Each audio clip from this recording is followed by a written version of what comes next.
Hadith are categorized in many categories. For our purposes, we'll say 5 main categories you should all be aware of. Number 1, grade A, Sahih. Number 2, grade B, Hasan. Number 3, grade C, Da'if. Number 4, grade D, which is Da'if Jiddan.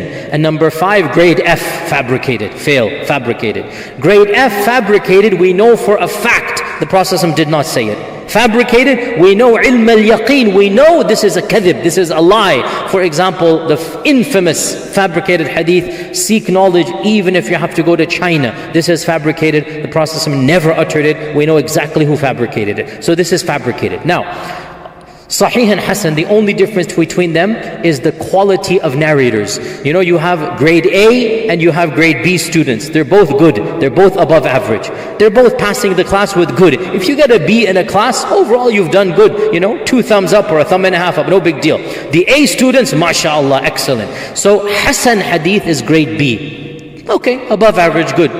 Good, you did the job. Hasan hadith is essentially an authentic hadith, and for our purposes it is sahih unless it clashes with the sahih, in which case we give precedence to sahih over hasan. Otherwise, grade A and B, good enough. Now, grade C and D, there's something called da'if and there's something called da'if jiddan. Da'if is a weak hadith, and there are over 35 reasons why a hadith can be weak. The most common one, the person in the chain is unknown, or there's a missing link, a very small missing link. For example, one narrator who was born in 100 Hijrah narrates from Abu Hurairah, who died in 57 Hijrah. So how did the guy born in 100 Hijrah or born in 80 Hijrah hear from Abu Hurairah? There's a missing link, right? So, and this is typically in early Islam when we weren't, things were not fully codified. So this is a da'if hadith. We don't know. What does it mean a hadith is da'if? It means we are not certain.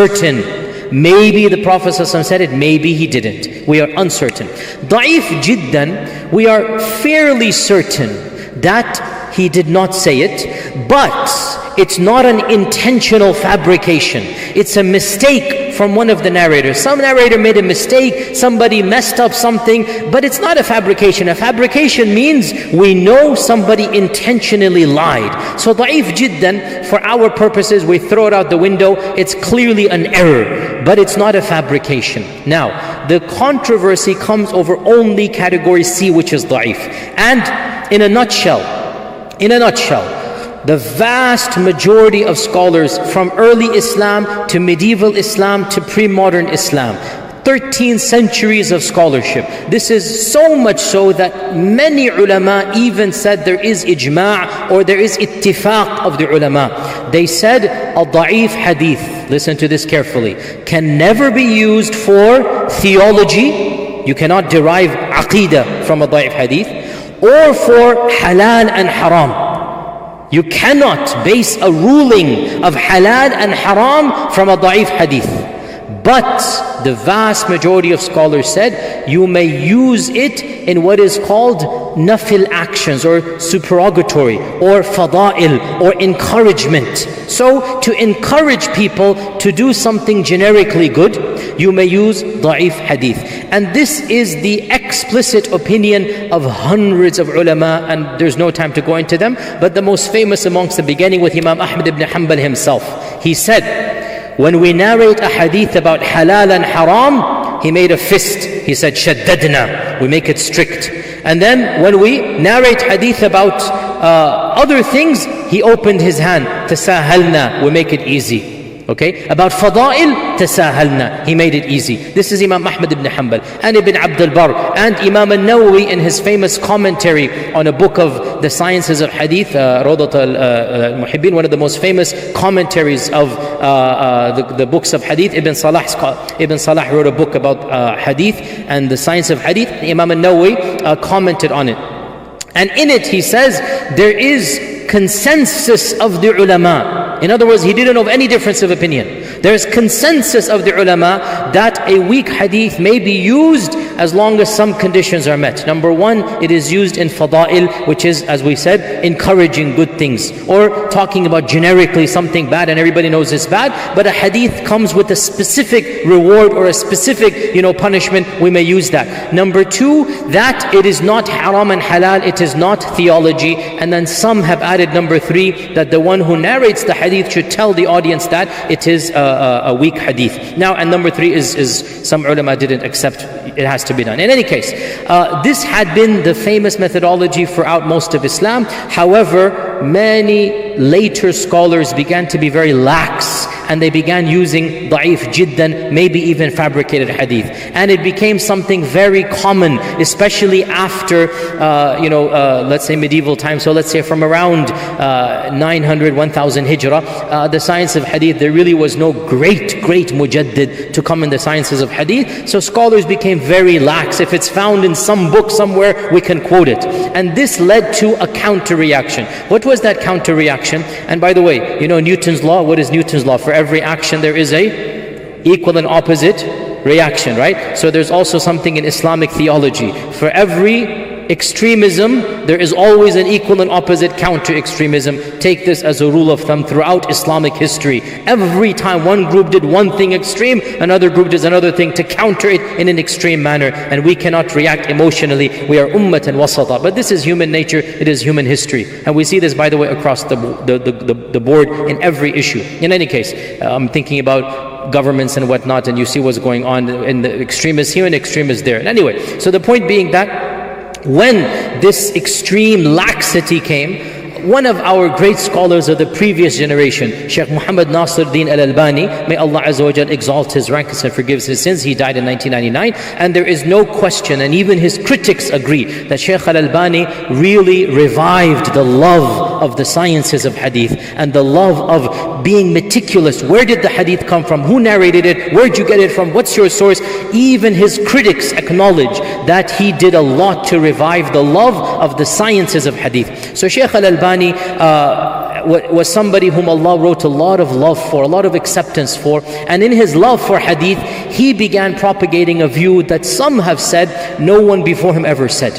And that is that da'if hadith should never be used for anything. And we should treat them essentially as if they are fabricated. For practical purposes, they might as well be, he didn't say they are fabricated. He said we treat them as if they're da'if jiddan, as if their existence and non-existence is the same. And he did this because he loved the sunnah. He did this because he thought he wants to purify the sunnah from anything that might be 50-50, doubtful. And Allah wrote for him a lot of love, and his students took this and they began spreading a very strict position, no da'if hadith ever for anything. So much so they began saying this is the dominant position of early Islam. And they began saying this is the opinion of Imam al-Bukhari, of Imam Muslim, of Ibn Taymiyyah, of so and so. And they began listing a long list of people. And with my utmost respect, this is a mistake to claim those people said this about da'if hadith. And the simple reality is the greatest scholar of hadith, Imam al-Bukhari, the single greatest scholar of hadith, Imam al-Bukhari, he wrote 22 books of hadith. Of them we have still existent, around 12 are still existent. In every one of them, without exception, he used da'if hadith except one, and that is his sahih.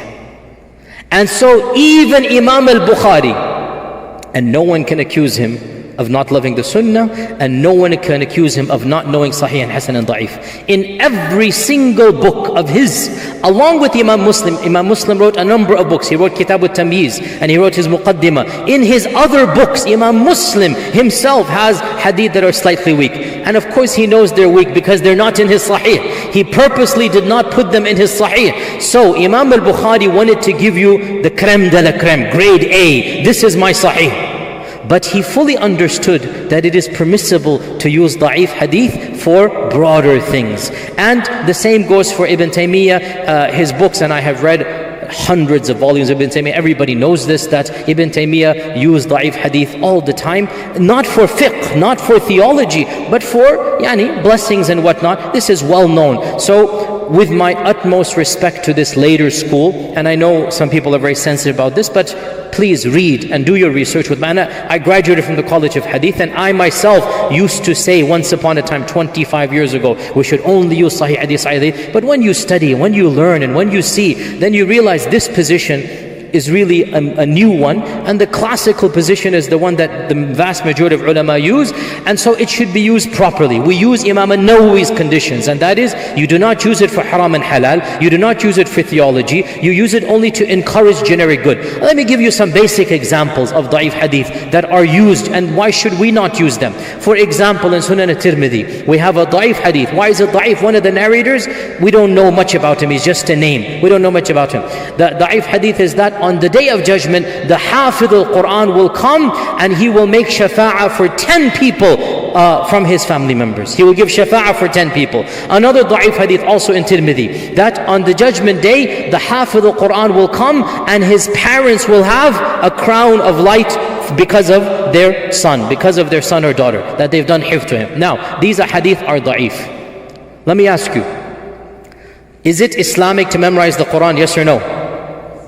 Yes. Okay, now we understand. So what if we quote in Sunan al-Tirmidhi, there is this hadith that anyone who memorizes the Quran, his parents will have a taj, will have a crown that the angels will place on them, and they'll be recognized that my son, my daughter was Hafidh al-Quran. Is there any harm in encouraging parents to want to gain this? What is the negative? And that's what the vast majority of scholars have said, that okay, the concept of memorizing the Quran, it's not being proven from the da'if hadith. Because if it was only da'if hadith, well, then we're in trouble. Where are we getting it from? And so when those da'if hadith that are proving something new fiqh, new halal, new haram, that might be problematic. But it's generically known, everybody should memorize the Quran. Da'if hadith comes and gives you a certain blessing that might not be found anywhere else. What do we lose? Because, remember this point, da'if hadith, maybe the Prophet ﷺ said it and maybe he didn't. So put your trust in Allah.